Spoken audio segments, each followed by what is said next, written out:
Now you can continue. We were Okay. talking.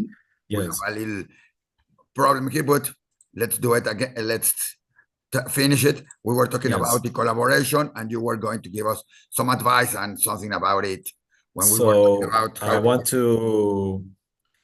so basically, what I suggest to everybody that is willing to take the stand, another thing that is important with Israel FAQs is many people that I spoke to, they feel very depressed. They feel very, very sad, and they feel like that it takes the energy from them to see all of this hate in social media, and it really affects them mentally. One of the key things that you have to understand, that at least that's the way that we perceive it.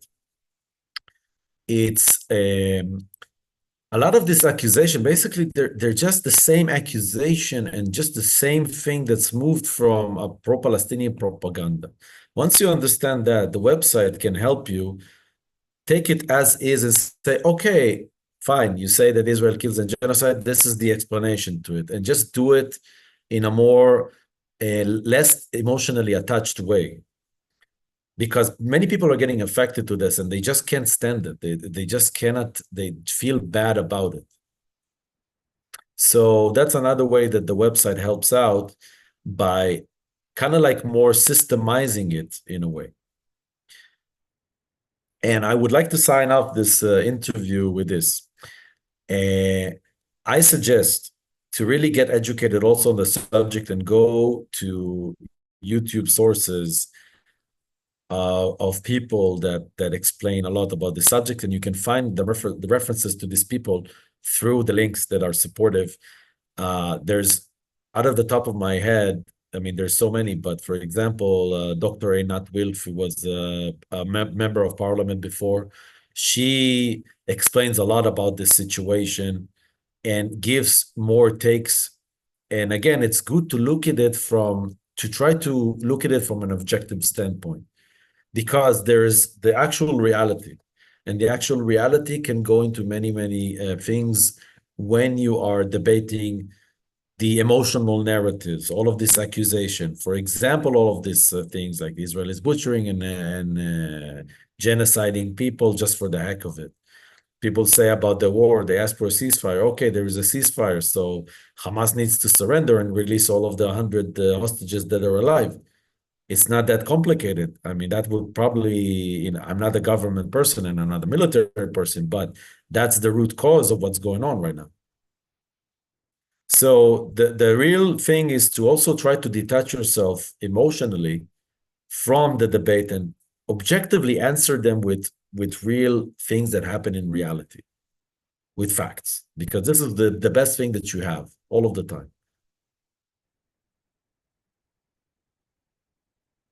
I can't hear you. You're on mute. Sorry, I don't know what.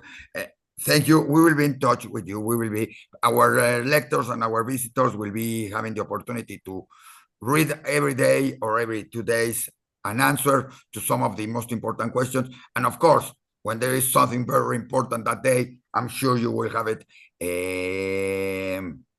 integrated. So we will have it also in diariojudío.com, so people know what to answer about every fact that is important to know about Israel, about Judaism many times, about Hamas, about this war, yes, and about these topics that are very important, not, like you said, for everybody who wants to talk, who wants to share, who says, I'm against, I'm in favor. All right, if you are against, you are in favor. Please, before that, be informed, It's read it, and then you can Yes, answer.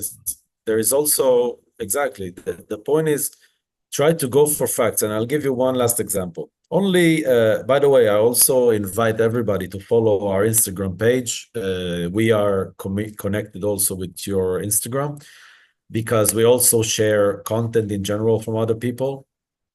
And for example, just yesterday, I shared a travel blogger, an Islamic travel blogger, that went to Jerusalem and he went to Al-Aqsa Mosque. And he's saying, oh, it's so nice over here. Because the Palestinians are treating me so nice.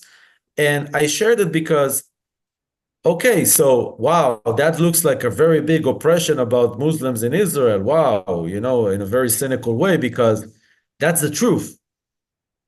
You can be an Islam, you can go to Israel and go all the way to Mosque Al-Aqsa and pray.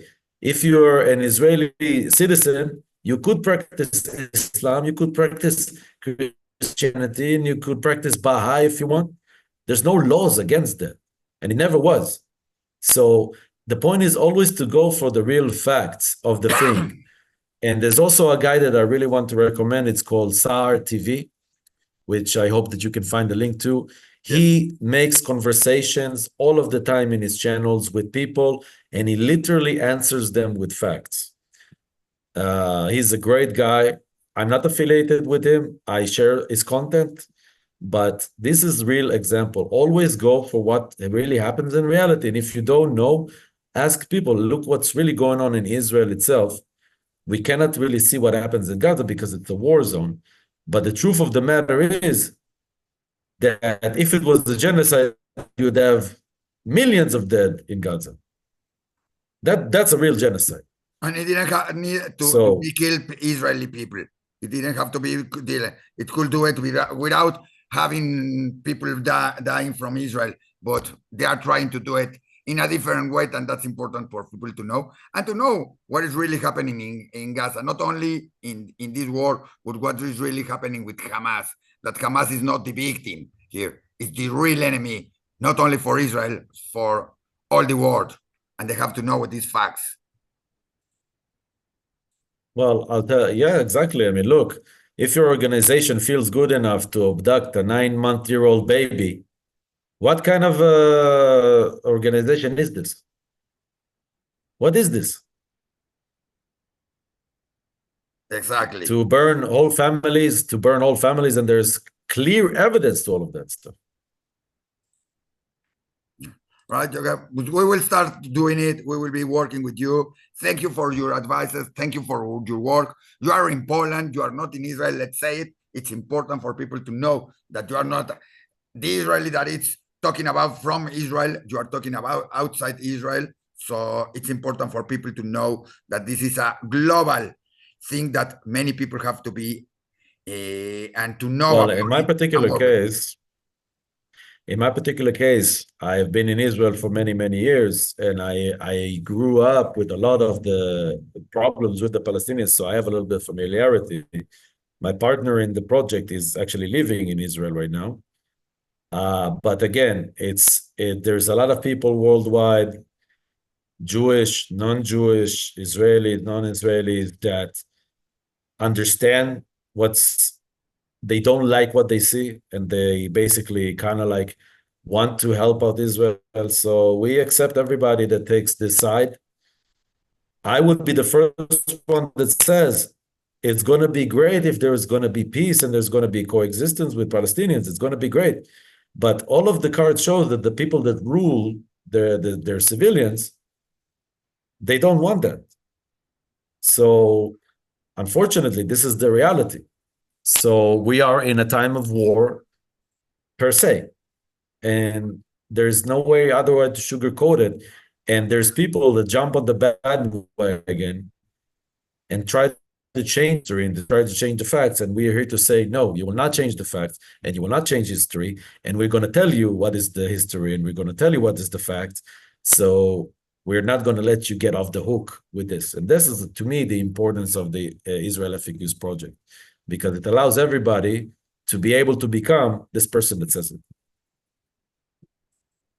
Perfect. Thank you very much, Joel. We will be doing it and talking more and more about this. And I hope we don't need it anymore, but for the times we need it. So I hope sometime we will be talking about your life in Poland and not your life doing these things to show and to educate people about what is happening. I would love to have about what is happening in Poland, your life there, and other things. And thank you. I would recommend. I have a very good friend that basically I'll connect you to. He basically follows the things about journalists in Poland and politicians that take a very anti-Semitic stance. I will connect you to him, and you can come and interview him as well. because he knows about the local thing about it much more than I do.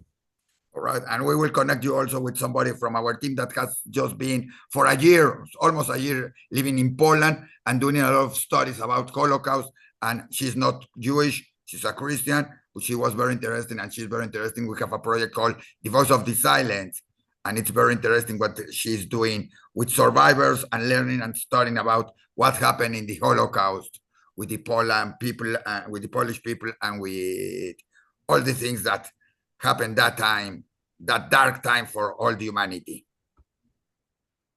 Yes. Thank you very much. Okay, de nada. And I Next time you recommend have to everybody speak to in come and visit. Spanish.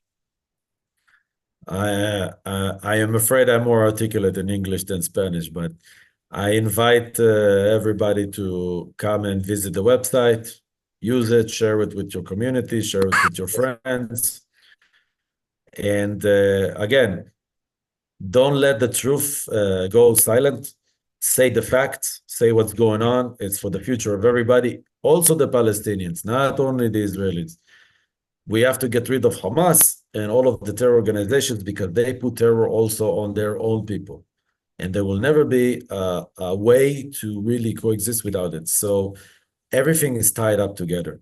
And the best thing will be to just coexist and acceptance with everybody and not go with religious crazy ideology.